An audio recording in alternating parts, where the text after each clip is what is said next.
Ange. There you go. I'll get a few bits of team news. We talk about obviously Sonny and kind of his training time and match time. What's the latest on him? I guess the main one for us this week's been Matt O'Sullivan, who unfortunately, during training, got a significant injury to his knee. So that's disappointing because he'll miss some significant game time obviously over the next few months.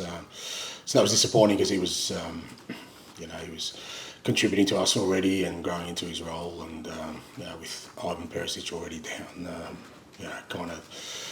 that it's not ideal when you lose another player in that position. So he's obviously out. Brennan Johnson was close, but again, he's not quite 100%. And for us with the international break, we're kind of hoping that he'll get that time during that to be available straight after.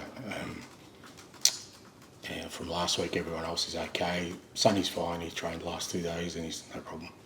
James Maddison as well, similarly, you have to wrap him in cotton wool a little bit? No one's wrapped in cotton wool, mate. There's no cotton wool here. There's, it's only barbed wire and uncomfortable uniforms, mate. So they all work hard every day. They just have different programs. But Matters has trained all week. He hasn't missed a session. You touched briefly on the VAR incident last week, but it's been a week of developments. The audio's come out. It was obviously a horrendous error. Now the dust has settled a little bit. What's your view on it all? Yeah, it's a little bit of a weird one because, like, usually when something major happens, you get a sense of it during the game, and I don't think anyone really had a sense of that something significant had happened. Certainly, maybe I'm just focused on the game, but I didn't get that sense. I think straight after the game, Anth mentioned to me that there was a statement coming out, but even then the first sort of questioning I got wasn't really about that, and then it was only when I got to the press conference and all you blokes were muttering amongst yourselves and not listening to me that I knew something important must be happening. And then you kind of realise what's happened, and obviously a fairly significant event during a game of football that you kind of, and look, whatever I say is probably maybe going to be seen through the prism of we were the beneficiaries of a mistake, and we certainly were that. There was, the facts of it are there was a legitimate goal that Liverpool scored that wasn't given.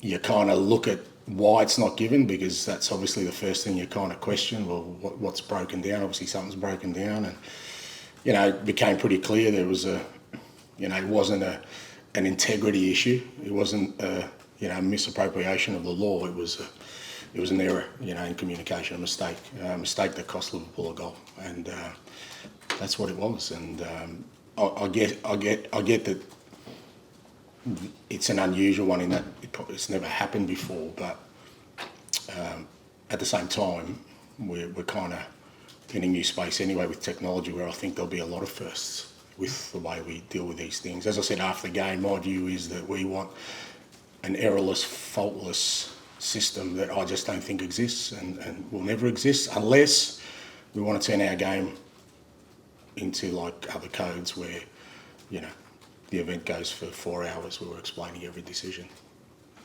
It's a hypothetical question, but if you had been aware of the gravity of the error, would you have done a Bielsa maybe and given a Liverpool chance to score a goal?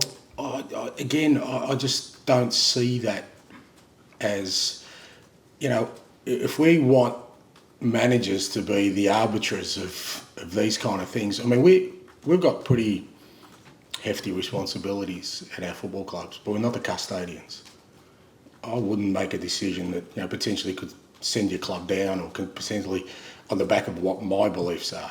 And in that moment, if somebody can tell me that they could explain everything that went on within the sort of prism of 30 seconds that I have to make a decision, wasn't going to happen. I mean, it's different if it's something clear, but it's quite obvious that it was a bad error, a bad mistake, like I said, through lack of communication, but it wasn't something that was easily explainable, because if it was, I would assume there would have been more uproar during the game than there was. I know you don't want to talk about Fonz again, but you could go top of the league this weekend. Oh my God. Yeah. Something to be happy about, right? Oh, wow. Firstly, can I say what a gentleman Henry Winkler is. He sent me a message, and that's truly chuffed by that because I think I said during the week, sometimes you get disappointed when you mention your heroes, but what a great gentleman. And if he does send me a poster signed, I will definitely put it on my wall, despite the protestations of my wife. But look, if we win, we go top of the table for 24 hours, but who cares, mate? We've got to win. We've got to win. It's a tough game. Tomorrow, our focus got to be on putting on a performance and playing at our best, because if we don't, then it won't matter where we're sitting on the competition ladder. It'll be us focusing on a poor performance. Yeah. No more props, please. Next week. Looking at Burnley this weekend, they obviously lost against Burnley on Tuesday, Luton Town. But how resilient do you think they will be, because they did manage to pick up 4 points in the last 3 games? Yeah, I think they will be. If you look at all their games, maybe the results haven't been as positive as they would have liked, but they've all been really tight games. I mean, they haven't been blown away by anybody, and that kind of tells you that Rob has done a fantastic job to get them promoted in the first place, and they did that on the back of really some resilience and competitiveness that they're bringing to the premiership. They're going to fight for everything, and that's what we expect tomorrow. Like I said, we've got to play our football, try and sort of steer the game to the kind of things we want to sort of dominate in, because if we don't, then it becomes a real difficult game for us. Because of the size and the conditions at Kenilworth Road, do you think you might have to adapt your style of play to play slightly different than usual? No, I don't think so. I think, again, for us, we're at that stage where, we want to try and continue to grow our football, the team we want to be. We're still sort of learning aspects of our game, and the only way we'll continue to get improvement at the moment is, and sort of charting our course and our development, is by making sure that we focus on ourselves and playing our football irrespective of the challenge, whether that's the opponent, the venue, whatever it is. We're just at that stage where it's still about us developing our game.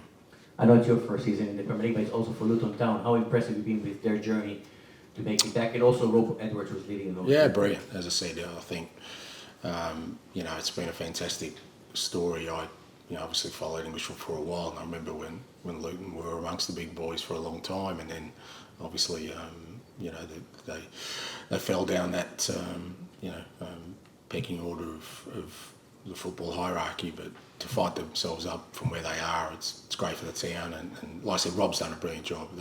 Because even last year, they had there were some pretty big clubs that were challenging for promotion, and he got them up there. And I can see that in this team again, that any team is going to play them, they're in for a tough game. Ali. Hi, Ange. Giovanni Lo Celso, he's been named in the Argentina squad. Is he close enough now to be involved in your matchday squads or not? Yeah, Gio and Brian Gill both trained, the majority this week. So it's good to have them both back, and they're both available. Tim. Ange, there's been a suggestion that Darren England, the VAR from last week, won't be involved in Liverpool games for the time being, and perhaps for the rest of the season. Is that fair enough given the emotion involved, or is that going to set a bad precedent? I don't know, and I don't know if that's actually been decided, and I'd be surprised if they have gone that way. I mean, it's, as I said, it's a significant error, but it's a human being that's made an error. I don't think that there's anything that needs to go, too far-reaching. I guess everyone just wants to make sure, what happened doesn't happen again. And when you listen to the audio, I mean, and I'm no expert in these things, and that's the other thing, I don't ask managers and players about the rules of the game. We don't know half of them. The referees do, and we shouldn't be commenting on, because if a referee commented on the tactics of a game, we'd all be jumping up and down as well. At some point, we've got to respect their position. And look, I'm not one that hasn't complained about decisions in the past, and I probably will in the future, but in the prism of that, if they're made on the back of mistakes, then, mate, that's part of, like I said, it's part of our game. It's not supposed to be flawless. It's, the same way players, managers make mistakes, referees at times will make mistakes. But, from my perspective, when I listened to that audio, I just thought, well, saying check complete, somebody obviously thought that's a good way of finalising things, and it's worked up until now. But, I would have thought the logical thing would say goal for Liverpool, and there isn't anything. But I'm saying that with the ignorance of not knowing how it's really set up. But I think when you listen to that, you probably go, there's probably better ways of communicating a clear decision in such a big situation. And I'm hoping that's what they're addressing, not the individual who made the mistake, because I think that's a dereliction of the game. That's like me hanging out a player to dry just because he made a mistake. My role is to go in there and help that player improve, not to say, well, you're never playing again.